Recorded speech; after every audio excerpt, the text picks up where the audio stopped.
안녕하십니까. 오일대 보장설계 보험증권을 바라보는 실전 보장 분석 대상 13선 중에 이번 시간에는 설계구조와 담당 설계사의 유무, 갱신형 구조에 대해서 분석 대상으로 살펴보도록 하겠습니다.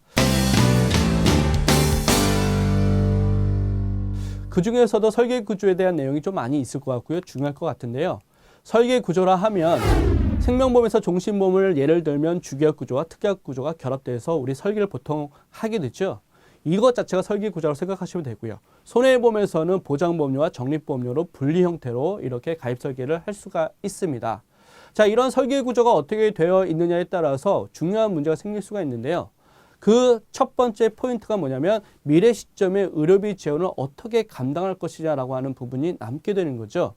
자, 생명보험의 주기약 구조 안에 적립보험료, 저축보험료에 대한 개념이 포함되어 있다 보니까 장시간이 지나게 되면 해지환급금, 계약자 적립금들이 두텁게 쌓이는 구조가 됩니다. 그래서 10년이 지나든 20년이 지나게 되면 미래의 의료비 재원을 감당하기 위해서 중간에 쌓여있는 재원을 가지고 충당해서 어느 정도 쓸 수 있는 부분들이 생길 수 있는 거죠.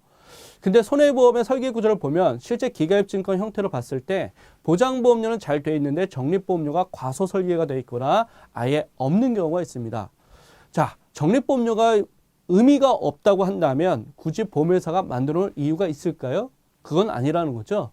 적립보험료의 필요성이 분명히 있을 수 있습니다. 자, 제가 이런 부분을 강조해서 드리는데요. 우리 가만히 한번 생각을 해보시죠. 지금 암진단비 3천만 원? 예, 충분할 것 같습니다. 자, 지금 이대질병 3천만 원 충분할 것 같습니다. 그런데 시절이 지나서 10년이 지나고 20년이 지나면 지금의 보장 금액을 가지고 충분히 의료비 재원을 감당할 수 있을까요?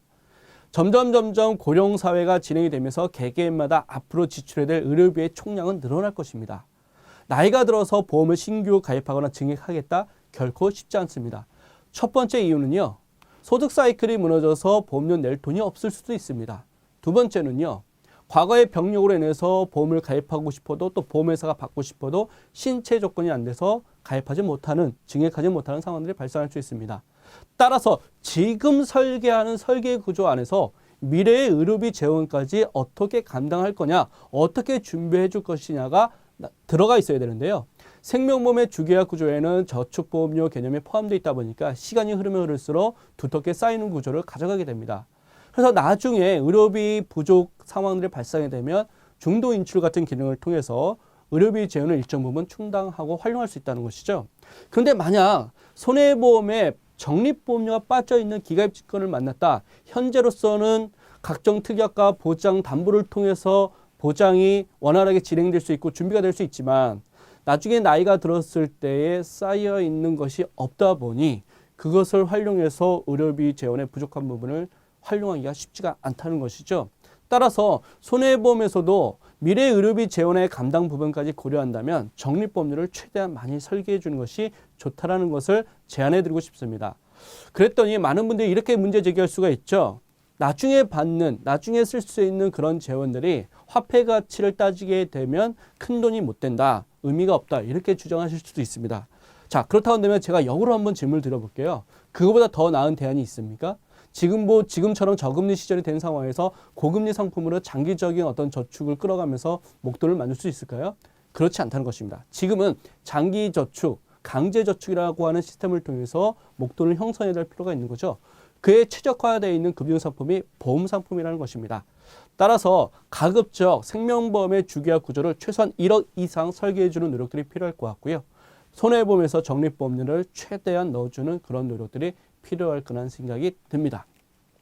자, 그 다음에 갱신형 구조에 대해서 한번 살펴보도록 하겠습니다. 많은 분들이 20년 납 100세까지 가는 거, 20년 납 종신까지 가는 것들을 선호하시죠. 갱신형 특약담보 같은 것들을 별로 좋아하시지 않는 경우가 있으십니다. 자, 그런데 어느 것이 더 좋은 건가요? 자, 이렇게 질문을 드려보면 우리 컨설턴트 분들께서는 어떤 쪽이 더 좋다고 생각하십니까? 사실 여기서는 질문 자체가 틀렸습니다. 어떤 것이 더 좋은 것이 아니라 결국은 갱신형을 선택하느냐 비갱신형을 선택하냐는 것은 고객들의 선호도의 문제입니다. 자, 일장일단이 있다는 것이죠. 저렴한 보험료로 고효율의 보장을 가져가기 위해서는 갱신형이 훨씬 나을 수가 있고요. 반면 의료비 상승, 보험료 상승이라고 하는 부분을 우리가 해지할 수 있다고 한다면 그것은 비갱신형이 더 좋을 수가 있다는 것이죠. 자, 총량으로 보게 되면 현재 가치적인 측면에서는 갱신형이나 비갱신형이나 사실은 보험료 총량은 비슷할 것입니다. 그러나 실질적으로 우리가 실무에서는요, 갱신형 보험료 같은 경우는 손해율을 감안하고 연령 증가분까지 고려하다 보니 증가폭이 아무래도 두텁게 진행되는 상황들은 발생할 수가 있는 것이죠. 따라서 그것은 앞으로의 일이기 때문에 얼마만큼의 손해율이 나올지 그것을 충분히 예측할 수가 없으니 지금 시점에서 고객들한테 제안할 때는 어떤 쪽이 고객들이 원하시느냐 그 선호대로 접근하시는 것이 가장 효율적이지 않을까 생각이 듭니다. 자, 마지막으로 담당 설계사에 대한 유무 문제를 증권상에서 확인을 하셔야 되는데요. 왜 확인해야 될까요?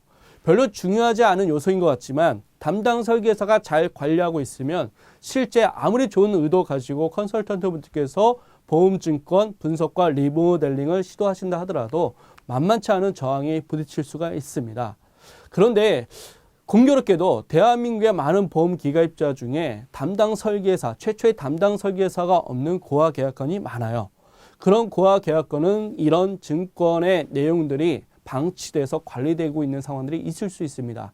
이럴 경우에 담당 설계사가 진행되고 있다고 한다면 혹은 관리하고 있지 못하고 한다면 지금 컨설턴트에게는 중요한 기회가 될 수 있다. 고객들에게 신뢰를 획득할 수 있는 기회가 될 수 있다는 측면에서 담당 설계사의 유무도 반드시 체크를 하셔야 됩니다. 자, 지금까지 정리한 내용들을 다시 한번 요약해 보겠습니다. 설계 구조 왜 살펴보셔야 된다고 그랬죠? 생명보험의 주계약 구조에서 미래 의료비 재원에 대한 마련 가능성을 파악할 수 있을 것이다. 기가입증권에 되어 있는 손해보험에서는 적립보험료 유무를 가지고 미래 의료비 재원 마련 여부를 판단할 수 있을 것이다. 자, 그 다음에 담당 설계사를 왜 확인하셔야 된다고 그랬죠? 지금 기계약 보장에 대해서 적절한 관리가 진행되고 있는지 그 유무를 파악할 수 있을 것이다. 갱신형 구조는 어떻게 접근하라고 말씀을 드렸죠? 무엇이 더 좋다라고 단정적으로 얘기할 수 없습니다. 다만 두 가지를 제안해서 장단점을 얘기했을 때 우리 고객들이 어떤 것을 더 선호할 수 있는지 그 선호도 관점에서 고객들의 선택을 도울 수 있도록 해주시면 좋을 것 같습니다. 이 세 가지까지도 우리 보험 증권 분석의 중요한 대상으로 삼아 주셔야 된다는 점을 다시 한번 강조해 드립니다.